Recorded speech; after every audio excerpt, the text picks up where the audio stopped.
Okay, we actually are on number 7, aren't we? All right, so we're going to solve by completing the square. So the first thing I want to do is look at this number right here that's in the C spot. If this is a perfect square, then we're fine. But if it's not a perfect square, we need to get rid of it. So I'm going to get rid of it by subtracting. So I am left with x squared minus 6x. I'm going to leave a space here, and then 0 minus 2 is a negative 2. So now I need to figure out what value I could put in here for my C that's going to be a perfect square. And so I'm going to go up here. So to get to my C, I'm going to take my B value of negative 6, and I'll divide that by 2, and that gets me negative 3. Then I will square that value to get 9, and 9 is my perfect square, so I'm going to put 9 in here, add 9. Whatever I do to one side of my equation, I have to do the other. And now I could simply factor this. It's a perfect square trinomial. So the square root of x squared is x. The square root of 9 is 3. And then because this is minus, we'll put a minus in here and we'll square it. Equals. On this side, I have negative 2 plus 9, which will give me 7. Now the next thing I want to do, of course, is I want to get rid of my square so that I can solve for my x. So to do that, I'm going to take the square root of it. Again, whatever I do to one side, I have to do to the other. And so now my squares cancel, and it leaves me x minus 3 equals a plus and a minus. I'm sorry. Hang tight a second. I can't do that. 7's not a perfect square, is it?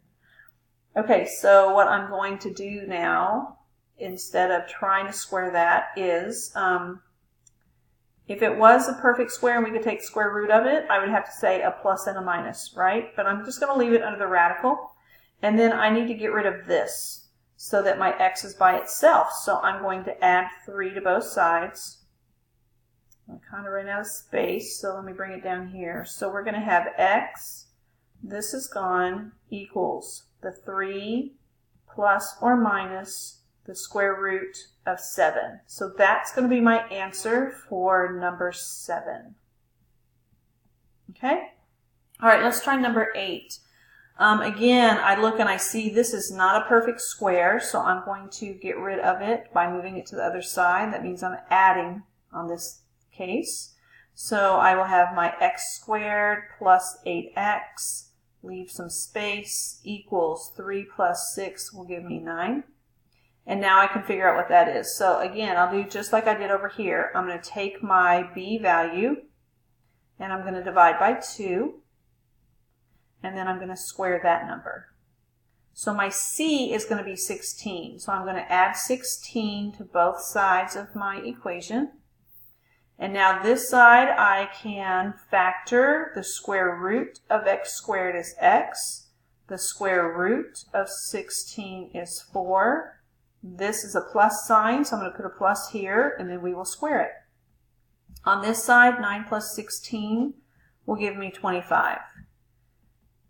Now again, I want to try to solve for x, so I need to get rid of this square. So to do that, I'm going to take the square root of it. And again, whatever I do to one side of my equal sign, I have to do the other. So on this side, the square root and the square, they cancel themselves out. It just leaves x plus 4. On this side, 25 is a perfect square, so the square root of 25 is 5.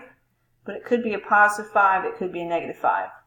Okay, now that we have gotten rid of the square, I can solve for my x. I basically have two equations, though. I have an x plus 4 equals 5, and then I have an x plus 4 equals a negative 5. And then just do the opposite operation to solve. So I'm going to subtract 4 on both sides here. That's gone. 5 minus 4 is 1, so here's my first x. Again, I'm going to subtract 4 on both sides here. Oops, sorry. And that leaves me x equals a negative 5 minus 4 will be a negative 9. And there's my second x.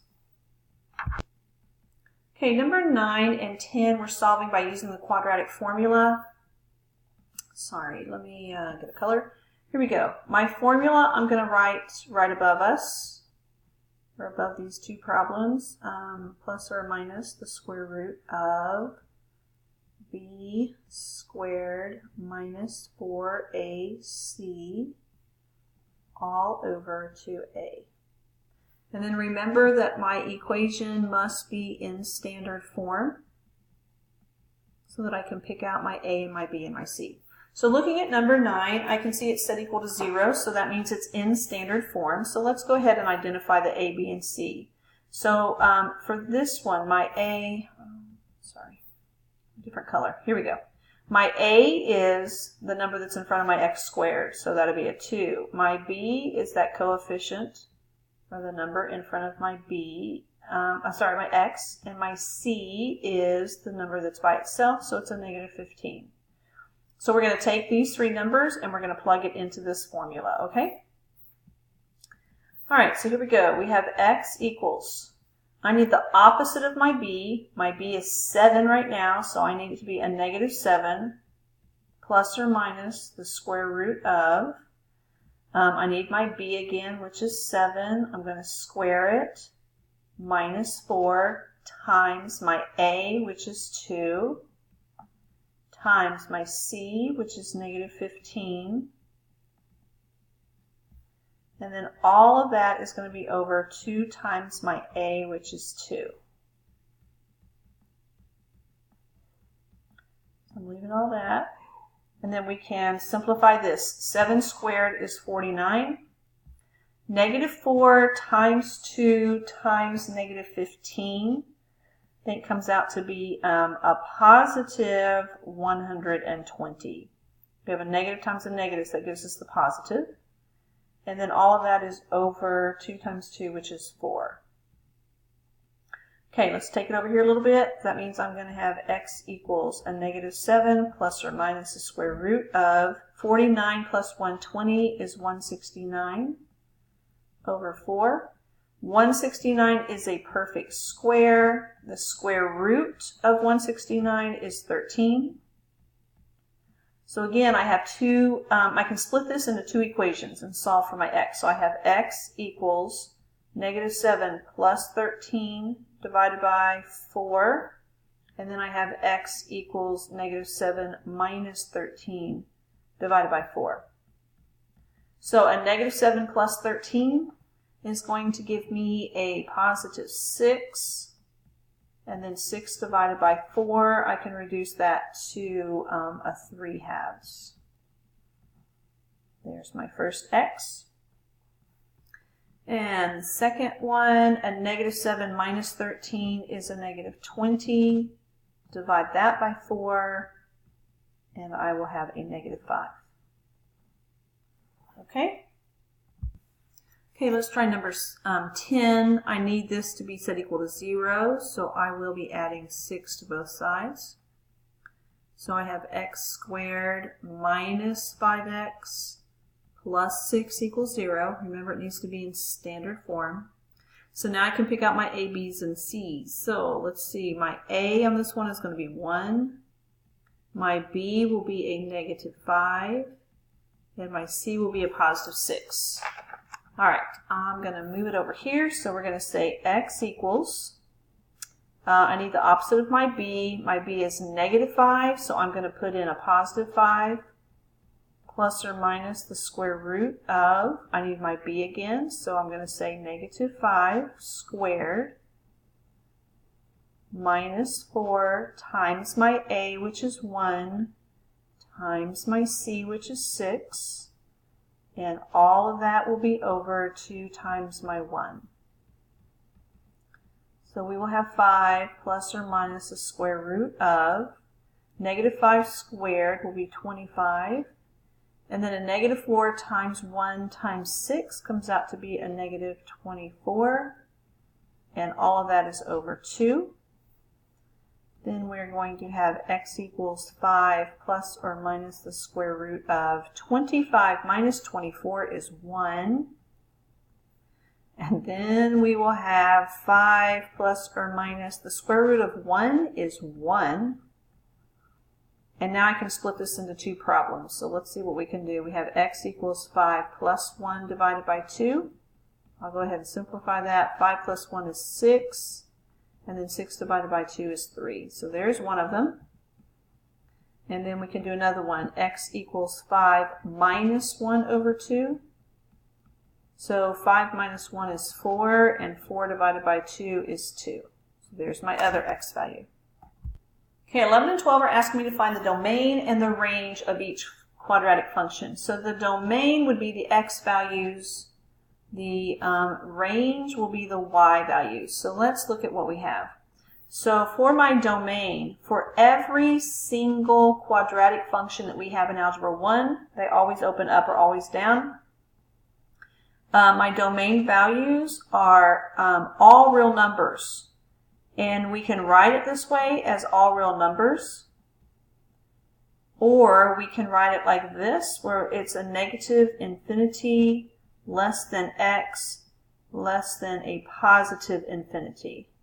Okay, either way is fine. So whether it opens up like this or whether it opens down, my domain is always the same. So again, either all real numbers, or we can write it as a negative infinity less than x less than a positive infinity. Okay? All right, let's look at my range. My range would be the y values. So I have to kind of see where my graph is either starting or stopping, however you want to look at it. But on this part, this is my lowest point. That's the minimum, right? I go over here, it's at -1. So my range is starting at -1, and then all the values are going up this direction, right? I don't have anything lower than this point. So we're going to write it this way: y such that y is greater than or equal to whatever my minimum value is, which is -1. For number 12, I have a maximum value, and that maximum value is at a +5. So on this one, because it's opening down, all of my values are going to be less than this value right here. So we will write our range as y such that y is less than or equal to that y value, which is 5. Okay? I'm going to try to scoot this up a little bit so we can see number 13. I might have to do it this way. Here we go. Well, I don't know. Anyway, number 13 is asking, it says, what is the maximum or minimum value for number 11 and for number 12? Okay, so we've kind of talked about it already.